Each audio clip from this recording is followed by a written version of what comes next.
మనతో పాటు మాట్లాడడానికి నిరుద్యోగ చేసి జనార్దన్ మాట్లాడదాం. అసలు ఏం జరిగింది తిరుమల దగ్గరికి మీరు ఎందుకు వెళ్ళాల్సి వచ్చింది? అక్కడ అసలు ఏంది పరిస్థితి? తిరుమల మా కాడికి వచ్చిండు, మేము పోలేదు. మేము 12 to 1 మేము ప్రెస్ మీట్ బుక్ చేసుకున్నాం. మా నిరుద్యోగులు డిఎస్సి వాళ్ళు బుక్ చేసుకుంటే ఈయన 12కి రావాల్సినటువంటి మా తిరుమల తెలుసు కదా, ఆయన 11 to 12 ఉంటే ఆయన లేట్ వచ్చిండు.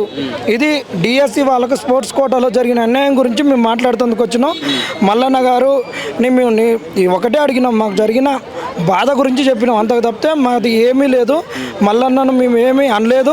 ఏదో ఆయనను ఏదో దాడి చేసిర్రు అని, మల్లన్న మీద దాడి అని, బీసీల పైన దాడి. అరే ఆయన ఎస్సీ ఎస్టీ బీసీలమే. నువ్వు రాని రిజర్వేషన్ గురించి మాట్లాడుతున్నావు, సంతోషం. కానీ ఉన్న రిజర్వేషన్ తెంకొని పోతున్నారు కదా. ఈడబ్ల్యూఎస్ మీద కేసు వేసినవా? 29 జీవో మీద కేసు వేసినవా? ఎక్కడ పోయినా ఒక ఎమ్మెల్సీ నువ్వే లేకపోతే మేము ఎట్లా ఇస్తాం అన్న? నీకు బైక్ కార్ నుంచి ల్యాండ్ క్రూజర్ వచ్చింది, తార్ వచ్చింది, ఇల్లు వచ్చింది, నువ్వు బాగుపడుతున్నావు, సంతోషం. మా బీసీ బిడ్డ ఎదిగినావు. కానీ మా జీవితాలు మారొద్దా? నీకు కార్లు కొనుక్కోవడానికి అన్ని డబ్బులు ఉంటాయి, మా కేసులకు వేయచ్చు కన్నా. మేము అడిగితే ఓడిస్తాడు చెప్పు, బిచ్చం వేసినట్టు. నువ్వు వచ్చి ఖచ్చితంగా రావాల్సిందే, నువ్వు మా తరపున నిలబడాల్సిందే, రోడ్ల మీద కొట్లాడాల్సిందే. మేము కొట్లాడుతుంటే 29 జీవో గురించి అన్నాడని వచ్చిందా? ఏనాడని వచ్చిందా? రాలే. అక్కడ చర్చి కాడ వచ్చి సెటిల్మెంట్ చేసుకొని పోయింది మల్లన్నకు ఒకటే చెప్తున్నాం, నిరుద్యోగుల మీద గెలిచిన నిరుద్యోగులను మోసం చేస్తే ఊకోము. నిరుద్యోగులను పక్కన పెట్టి నువ్వు ఇంకొకటి అసలు కొసరెత్తుకున్నట్టు చేస్తే మాత్రం ఊకోము. అంటే ఇక్కడ తీర్మానం టీం కూడా చెప్తుంది, ఎప్పుడు కూడా మా ఆఫీస్ కూడా వచ్చినట్టు కనిపించలేదు, చాలా మంది వస్తారు, మరి మీరు ఎందుకు ఎప్పుడు రాలేదు తీర్మానం దగ్గరికి, ఇక్కడికే వచ్చి ఎందుకు దీన్ని ఇష్యూ చేస్తూ ఉన్నారని చెప్పి తీర్మానం టీం మాట్లాడుతూ ఉన్నది. నిజంగానే ఎప్పుడు వెళ్ళలేదా మీరు తీర్మానం దగ్గర? ఎన్నిసార్లు వెళ్ళదా? సీసీ కెమెరాలు చూసుకోమని. తీర్మానం ఏం దొరనా పటేలా? ఆయన ఎమ్మెల్సీ, ఎవరికి ఎమ్మెల్సీ? ఆయన రాడా? నిరుద్యోగుల కాడికి రాడా? నోటిఫికేషన్ల గురించి మాట్లాడా? 29 జీవో అప్పుడు వాళ్ళు ఈపులు పలక కొట్టుకుంటే రాడా? గ్రూప్ 2 పోస్టులు పెరగాలని నైట్ మొత్తం కొట్లాడితే రాడా? ఎందుకు రాడు? ఆయనకైనా సపరేటా? అందరిని నిలదీస్తావుగా, నువ్వెందుకు రావు? నువ్వెందుకు ఎమ్మెల్సీగా డబ్బులు తీసుకుంటున్నావు? నువ్వెందుకు గన్మెన్లను పెట్టుకుంటున్నావు? ఆయన ఇంటికి ఏమన్నా ఆయన దొరనా పటేలా?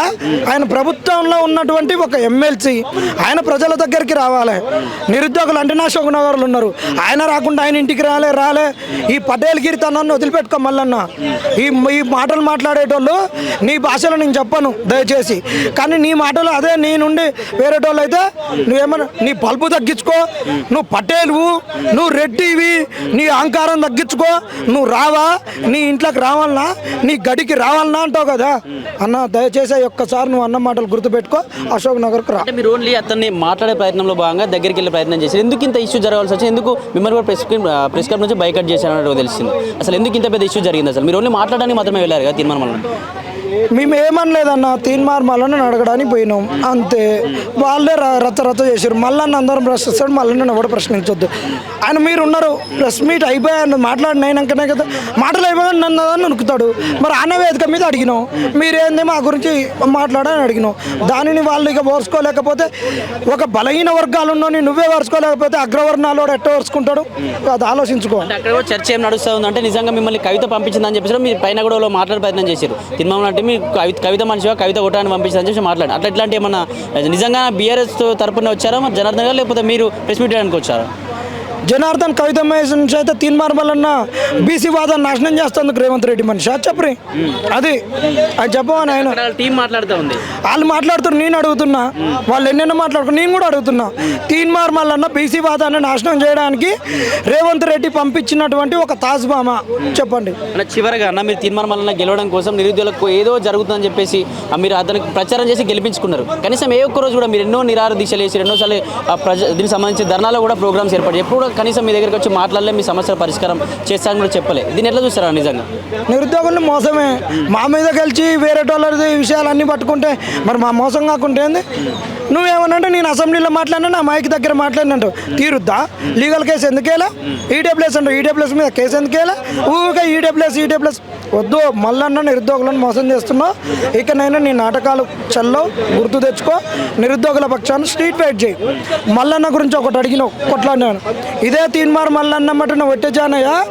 ఈయన ఫస్ట్ రెండోసారి ఎమ్మెల్సీ పోటీ చేసినప్పుడు 2020లో లాక్డౌన్ అప్పుడు ఎమ్మెల్సీ పోటీ చేసినప్పుడు ఆయనకు డిస్టిక్ ఇన్ఛార్జిగా మేము పనిచేస్తూ శ్రీకాంత్ రెడ్డి పాత శ్రీకాంత్ రెడ్డితో పనిచేసినప్పుడు ఒట్టజానే నన్ను కొట్టించినాడు. ఈరోజు ఆయన బీసీ వాదం అంటాడు. ఇక తవ్వుకోవద్దు, తవ్వుకుంటే గుడ్డ పేలికలు వస్తాయి. ఇగో తల్లి ఇంటి గురించి మేనమామని అడగొద్దంట. మల్లన్న మనసులోకి చెప్తున్నాం, గుర్తుపెట్టుకో. అంటే చివరిగా తీర్మానం మళ్ళీ కావాలంటే ఆఫీస్ దగ్గరికి వెళ్ళి నిరాహార దీక్ష చేసుకుని ధర్నాలు చేసుకోరని చెప్పి మాట్లాడతారు. అంటే వెళ్ళే ప్రయత్నం జరగబోతున్నామా నెక్స్ట్ తీర్మానం మళ్ళీ ఆఫీస్ దగ్గర కావచ్చు, లేకపోతే పర్సనల్గా ఆఫీస్ దగ్గర కలిసి వెళ్ళే ప్రయత్నం ఏమైనా జరుగుతుందో చివరిగా? పోమా ఆయన కాడికి ఎందుకు పోతాం? ఆయన రాడా? అశోక్ నగర్కి రాడా? ఎందుకు రాడా? పటేలా ఎందుకు రాడు? అశోక్ నగర్కి ఆయన రావాలి. ఆయన ఇంటికి మేము ఎందుకు పోతాం?